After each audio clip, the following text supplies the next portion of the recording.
So let's take a look outside ourselves. Of course, I'm gonna have conservatives here, Republicans, maybe some Democrats, some liberals, progressives, people who don't care about politics at all. They just watch my channel because they know I'm not a liar and they hate the news and they hate politics. Thank you all for being here across the world. Welcome to the show. Outside of our politics, outside of our race and our social issues and whatever we care about, let's look at the United States of America as a country, okay? But not through our eyes, not through the eyes of the Black Lives Matter protester, not through the eyes of the conservative who's mad at them, not through the eyes of Trump, not through the eyes of Obama, not through the eyes of Hillary.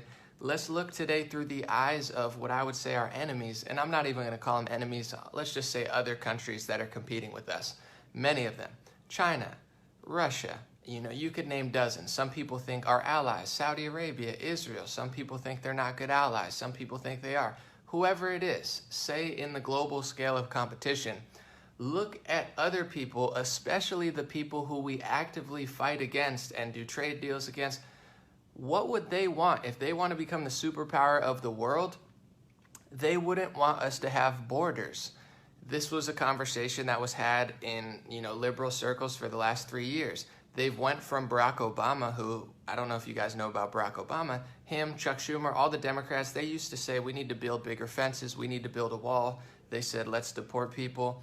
Now all of a sudden they're saying no border, weaker security, we don't need this, disband ICE. At the end of the day, if you look at Syria, you look at Libya, you need to tighten your borders.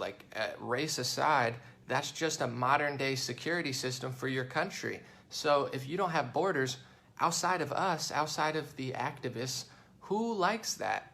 Your enemy is going to like the fact that you don't have borders and don't have security. Let's look at the military. I'm not a big fan of overseas regime change and, the United States overstepping their boundaries. I actually think we're doing way too much. However, I'm not the type of person to say just completely defund or really slash the military budget. I know it's huge, but once again, outside of my views and your views, who would want us to slash the military budget? Who would want a weak military? Our enemies, the people we fight against. Why would they want us to have a strong military? And it's the same with the police force. If it's this easy, and this is something I see tricking conservatives too. They're like, oh, that old man, I feel so bad for him. And that's great. I feel bad for him too. However, if you make it this easy, guys, if it's that easy that you could just film a video and somebody falls down and you could fire cops and get Minneapolis to disband the police, guys, our enemies are going to have a field day with us, and that is how easy it is. Me personally, I don't even go out to the streets like that.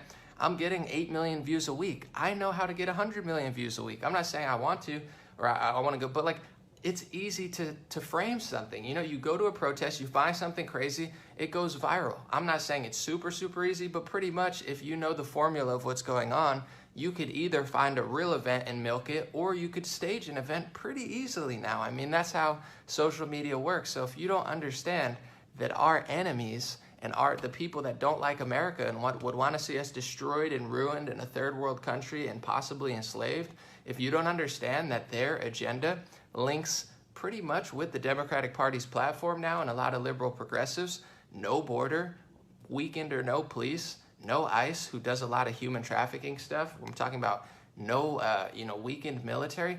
Guys, this is the dream of our enemies. And if you don't believe me, let's listen to 2 minutes of this real quick, and I'm going to get into more destabilization tactics.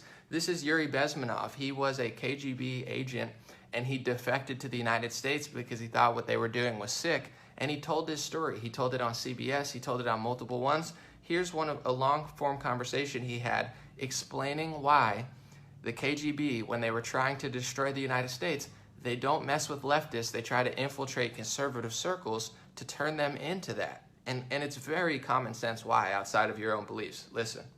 I was doing in New Delhi. To my horror, I discovered that in the files where people were doomed to execution, there were names of pro-Soviet journalists with whom I was personally friendly. Pro-Soviet? Yes. They were idealistically minded leftists who made several visits to USSR, and yet the KGB decided that come revolution or drastic changes in political structure of India, they will have to go. Why is that? Because they know too much. Simply because, you see, the useful idiots, the leftists who are idealistically believing in the beauty of Soviet socialist or communist or whatever system, When they get disillusioned, they become the worst enemies. That's why my KGB instructors specifically made a point: never bother with leftists. Forget about these political prostitutes. Aim higher. This was my instruction. Try to get into large circulation, established conservative media. Rich, filthy rich movie makers, intellectuals, so-called academic circles. Cynical, egocentric people who can look into your eyes with angelic expression and tell you a lie. These are the most recruitable people, people who lack moral principles, who are either too greedy or too suffer from self-importance. They feel that they matter a lot. These are the people who KGB wanted very much to recruit. But to eliminate the others, to execute the others, don't they serve some purpose? Wouldn't they be the ones they rely on? They serve purpose only at the stage of destabilization of a nation. For example, your leftists in United States, all these professors and all these beautiful civil rights defenders, they are instrumental in the process of the subversion only to destabilize the nation. When their job is completed, they are not needed anymore. They know too much. Some of them, when they get disillusioned, when they see that Marxist-Leninists come to power, obviously they get offended. They think that they will come to power. That will never happen, of course. They will be lined up against the wall and shot. But they may turn into the most bitter enemies of Marxist-Leninists when they come to power. And that's what happened in Nicaragua. You remember most of these former Marxist-Leninists were either put to prison or one of them split, and now he's working against Sandinistas. It happened in Grenada when Maurice Bishop was already a Marxist. He was executed by a new Marxist who was more Marxist than this Marxist. Same happened in Afghanistan when first there was Taraki, he was killed by Amin, then Amin was killed by Babrak Karmal with the help of KGB. Same happened in Bangladesh when Mujibur Rahman, very pro-Soviet leftist, was assassinated by his own Marxist-Leninist military comrades. It's the same pattern everywhere. The moment they serve their purpose, all the useful idiots are either be executed entirely, all the idealistically minded Marxists, or exiled or put in prisons, like in Cuba. Many former Marxists are in Cuba. In prison.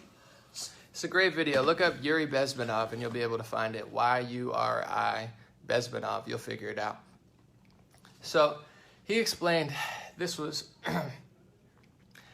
decades ago. I don't know when this video was, probably the 70s or 80s or 90s max, but he was explaining, we don't mess with leftists. Our propaganda, we're trying to get into conservative circles and turn them into leftists because for another country, for Russia, for China, any of our enemies, Iran, whoever you want to believe is our enemy, they don't want us to have a border. Why would they want us to have a border? They don't want us to have a strong military. Why would they want us to have a strong military? They don't want us to have a police force. Why would they want us to have a police force? Why wouldn't they be in the streets right now causing civil unrest? Why wouldn't they want American businesses to shut down? How easy is it for somebody nowadays in America? All it takes is one video, one event, one controversial issue, and you could shut down a nation for a month. That's how easy it is, guys. We're too easy to take advantage of, and we're going to talk about exactly why and how. So now that you know, for decades, they'll infiltrate both sides of politics, but they want people to be weak. They want people to be of the left mind. Why does the media, let's talk about the media, every corporation, you see it now, name me 5 corporations that don't support these protests and situations. Name me 5. I don't know, I can't find a single one. Maybe Home Depot or something people are mad at. 99% of US corporations are supporting this stuff, guys. Most media, besides half of Fox News, you look at the television, almost every corporation is left-wing. Almost every celebrity is left-wing. There's very few who aren't. So the point I'm getting to is why, outside of what you've heard, outside of racism, sexism, xenophobia, why are they so mad at conservatives? Why are they so mad at Christians? Why are they so mad at whites? Why do they always talk about white supremacy? Outside of everything you ever heard. We could talk about that a million times another time. What do Christians believe in and what do conservatives believe in that is not very popular on the left? Traditional families, guys. The man, the woman, the child. That's traditional conservative Christians raising your kids. What do they push? What do they push to the black community that now has about 60-70% of fathers out of wedlock having kids where the father's not present, or some relationship where you have, no partner, or trans, binary, whatever they're pushing. God bless everybody. But you get what I'm saying? They're not about traditional values. What happens when you have a man and a woman and a traditional lifestyle? The man works and the woman raises the kid. Who hates that more than anybody? Liberals and the media. Who likes that more than anybody? Christians and conservatives. So if you're able to separate the man from the woman, then you have a woman by herself to raise the kids, or a man by himself to raise the kids, or a woman who has to go to work and can't raise her kids because now they're saying raising your kids traditionally is some sort of hateful thing. So once you separate the man from the woman is weaker because that's just reality. You look at sports, NBA dominates the WNBA because men are physically stronger. It's just true. You destroy the family. You make it so there is no core family value. When you have that, where do the kids go? Does the mom raise the kids? Do they homeschool? Do they have a lot of time? No, they don't have a lot of time because they have to work. And then they send their kids off to school, AKA, at this point, liberal indoctrination camps, guys. It's just brainwashing the kids. They've taken faith out of the schools. They've taken common sense and traditional values out of the schools. And every year they get more and more political and more insane. So now you don't have parents raising their kids traditionally. You send them off to school, and then they watch media. What do they watch? Television. Who controls the television? 5 or 6 corporations. How do they feel? Mostly liberal. What ethnicity are a lot of the CEOs? Don't say it because they'll say it's hate speech. So music, television, movies, mass media. They fill their kids' minds with this type of stuff. I know because it happened to me. I grew up on Linkin Park and Eminem, and I was raging, and, I was upset. And, as I got older, I started to see through a lot of the stuff. They're good bands, but you get what I'm saying. So it's not random. They don't hate people because of why you think. They're trying to destabilize this country. They don't want strength. They don't want a border. They don't want strong security. They don't want people to get along. They want divide and conquer. And what easier way than taking the man out of the family and leaving the kids to get raised by the education system and by mass media. And that's exactly what's happening in a lot of inner cities, guys. You go back to 1980, there wasn't this type of mentality or ideology because people weren't pushing it. Once you hit the 90s and they flipped rap music from being about dance and positive vibes to being about, like more gangster stuff, then all of a sudden this is what people think, who they think they are. If you're that type of person in the community, you're rewarded no matter what you do. You could be wrong, degenerate, get arrested. Everyone will support you. God forbid you stand up for yourself and actually try to, contribute to society in a different way, like a Candace Owens, a Ben Carson, even a Kanye West half the time. They hate you, guys. It's not because they hate anything else besides destabilization. You're getting in the way of them destabilizing the black community. And now it's coming to the white community and the Hispanic community in America and everybody. Because that's what they're doing. Has nothing to do with Black Lives Matter. Has nothing to do with hating conservatives and Christians. Has nothing to do with that. And demographically, why are they so mad at white America? You could say it's because of deep-seated stuff that's going on, but they vote mostly conservative. What do most conservatives do? They fight against this agenda. Most of them are sold out at this point, but they fight against the agenda of destabilization. They believe in a border wall. They believe in a military. They believe in the police. They believe in the family. So that's why they hate them. If white America was voting 80% destabilization, they wouldn't care, guys. They would flip to whatever demographic. So they act like they're doing it for some sort of reason other than, what they're really trying to do. And overall, America is very divided. You have the left and the right. Okay. You have black and white. You have people integrate,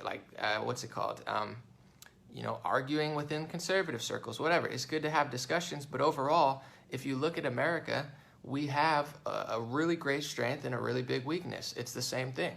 Our strength is we're so diverse, we're so multiracial, we're so, open to everything. That's a huge strength. We have great food, great culture, great people.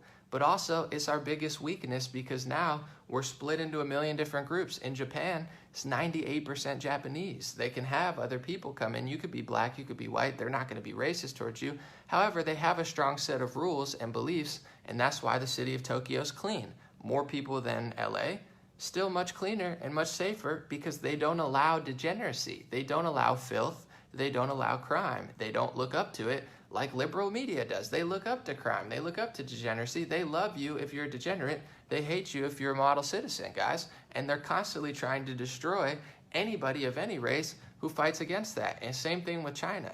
Obviously, they're communist and it's horrible, but they have somewhat control. And these problems that happen in America, it's not just in America. They'll lie to you and act like we're the worst place. In India, you have, a racial mindset conflict as well. You have the nationalist Hindus and the Muslims who are not getting along right now, and it's the same sort of dialectic. You have South Africa.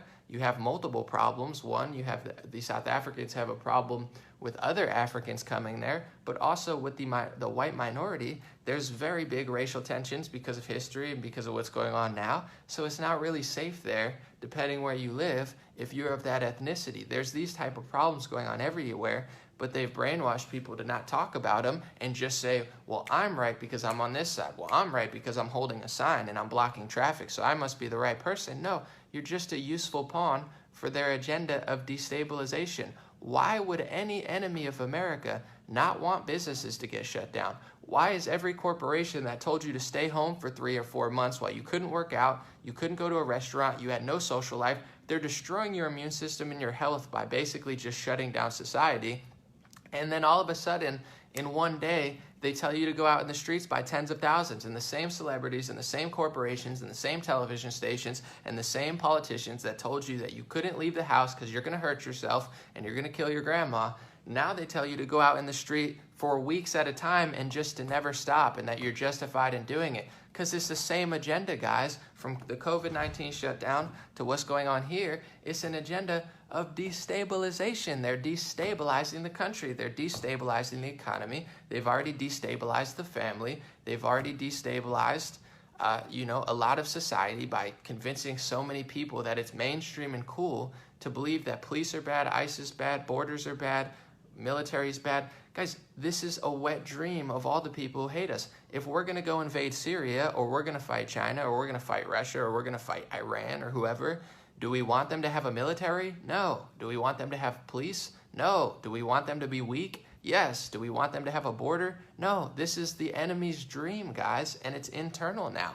All these media sources, and if you look at who these people are and what they really want and why they really hate Christians and conservatives, the closer to the truth you get, guys, the more they're going to call it hate speech. The more you figure out that there's an ethnic, a social, a religious, and, not only a power dynamic to this, all of the above, the closer you get to it, the more they're going to shut you down. The more they're going to make up a word, an ick or a ism, like anti-Semitic, racist, xenophobic, sexist. You're sexist if you fight against the Women's March. Is the Women's March for all women? No, it's for liberal women. Is it for conservative women? No. Why? Because they want to destabilize the woman. They want the woman to be weak. They want the woman to be without a man.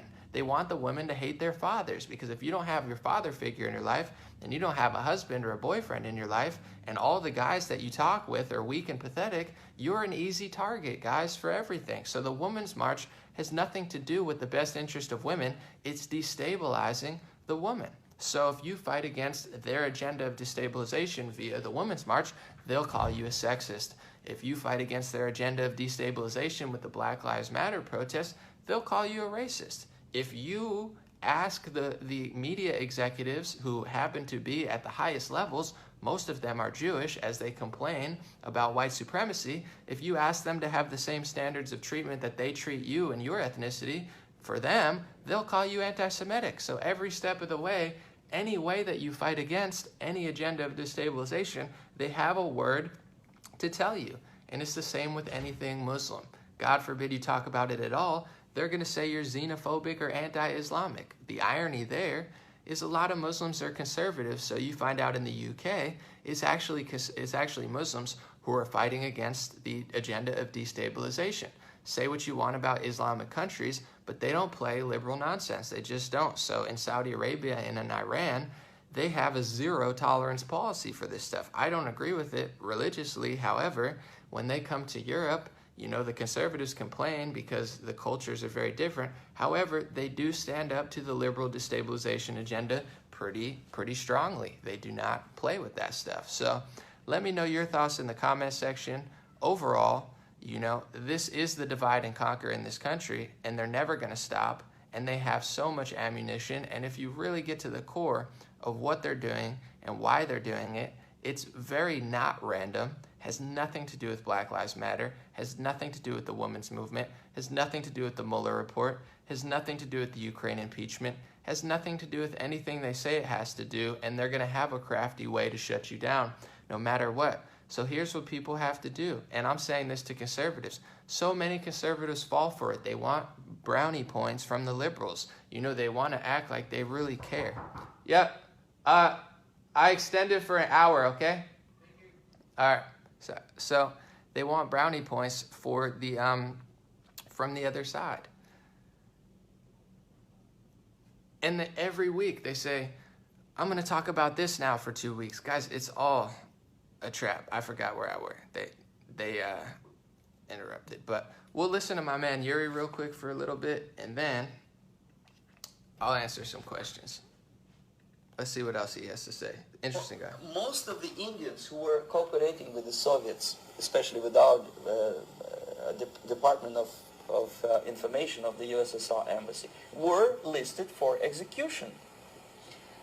And when I discovered that fact, of course I was sick. I was mentally and physically sick. I thought that I'm going to explode one day during the briefing at the ambassador's office. I would stand up and say something that we are basically a bunch of murderers. That's what we are. It has nothing to do with friendship and understanding between the nation and blah, blah, blah. We are murderers. We behave as a bunch of thugs in a country which is hospitable to us, a country which with ancient traditions.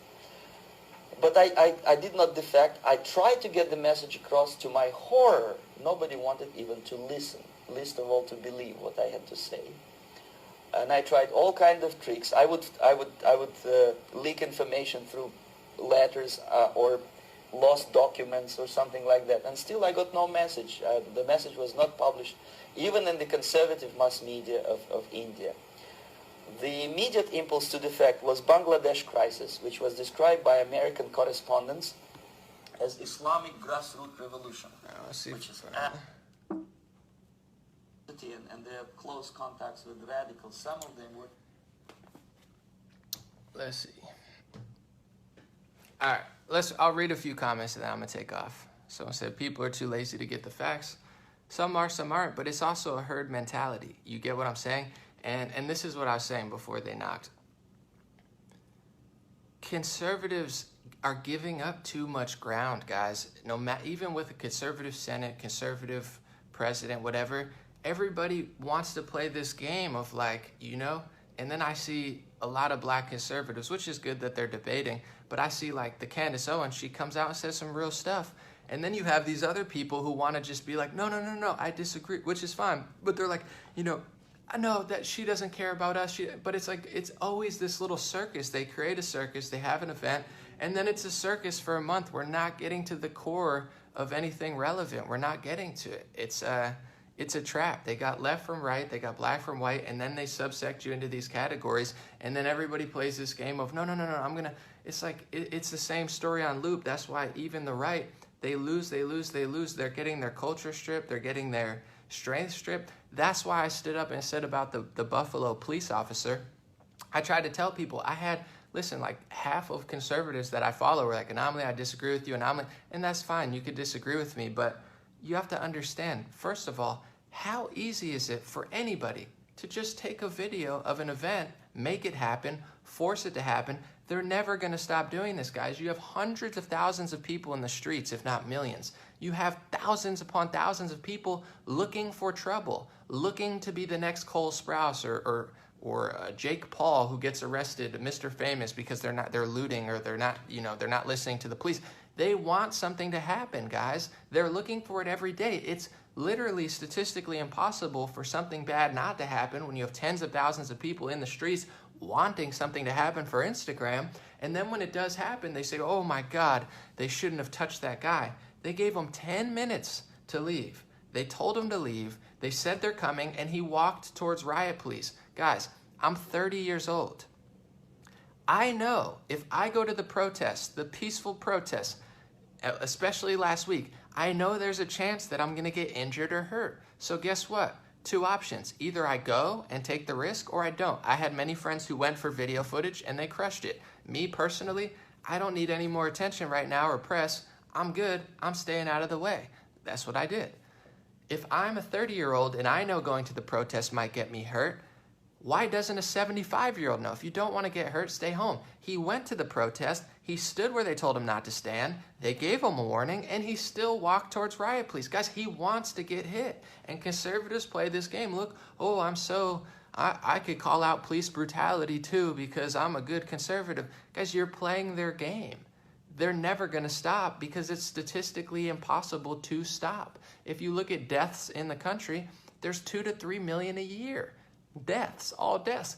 All it takes is 1, 5, 7, 10, 100, 1,000, and you can make any story you want. They're never going to stop. And when it comes to, I'm sorry, obviously murder is a problem in this country, but when it comes to police brutality, if you look at the numbers of unarmed black people getting killed by police, it's equivalent to how many people are getting hit and killed by icicles. So the black conservatives that want to act like this is some sort of, pressing problem to the community, it's really just not, and they're just using you to destabilize. Even if you're conservative and you understand, what the liberals are doing, you're still kind of falling for the trap. This whole discussion, this whole conversation, it's to destabilize the police, to destabilize the military, to destabilize the country, and to keep moving right-wingers further and further left. And that's why I call out right-wingers sometimes too.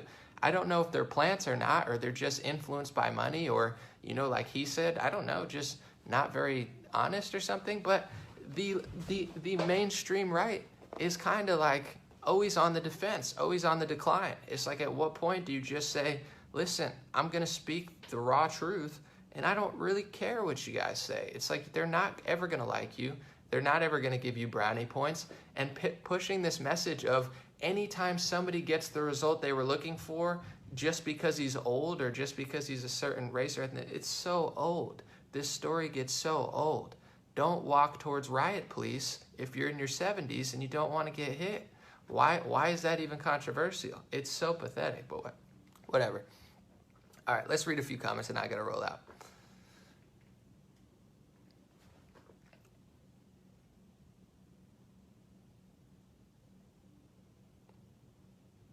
So, all right, I'm going to read this comment. Someone said, you must not defend the police like that. Guys, I'm not defending the police. I am just being honest about a situation that happened.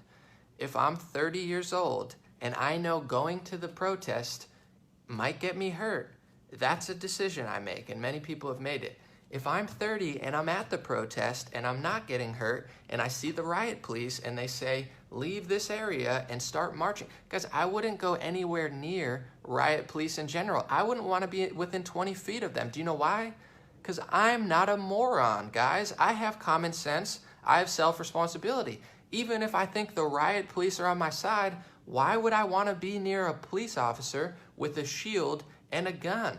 I don't want to be within 100 feet of these people. I'm afraid they're going to hit me by mistake or something, going for someone else. That's why I don't show up to these places. Why would you ever walk right in the face of a riot police? Why would you ever walk right into riot police who are walking towards you after they just told you were coming? Are we that pathetic of a society that 50% of the Republican Party is like, oh man, the police should never touch an old man like that? Why is he there? Why is he walking towards them? Why doesn't he listen? He knows what he's doing. He got the result he wanted, and they barely touched him and he flew. If you're that weak, stay home. Guys, I'm 6'3", almost 200 pounds. I'm pretty strong. I'm not the strongest person, but I'm not weak. I wouldn't even do that. Why? Because I'm not an idiot. Why are we rewarding morons? Why are we rewarding the lowest common denominator of society to drag everybody else down? This is what Candace Owens said, and she got a lot of flack even from conservatives. She's right. This is what they do. If you have, if you're a great person, they hate you. If you're lowest common denominator, you get put up on a pedestal. Why? We're rewarding and incentivizing that situation. So now other stupid old white guys are now looking, oh, all I have to do is go to a protest, do something dumb, walk into a riot police, and everybody will reward me. I'll have iced tea and, the whole world saying I'm an innocent victim. Guys, you're giving the dumbest, most pathetic people in society a reason to keep being dumb and pathetic. Come on, guys. It's so simple. It's so common. I'm against police who do horrible things, but if you look at all the situations, Tucker Carlson went through them. All the unarmed deaths, just because they're unarmed doesn't mean they're listening or not attacking cops. Like half of them were that. There were some innocent people who got shot, and those people got charged. But otherwise, you know, and same with this situation. The cop seemed like a psycho. You know, he deserves to get charged and put on trial. However, am I going to act like the catastrophic crisis facing our country is no common sense. And you have the entire liberal and Democratic side making excuses for the most fake people, and then you have half the Republican Party always looking for brownie points. Well, they shouldn't treat an old man like that. What's an old man doing walking towards riot police? Come on, guys. It's so simple.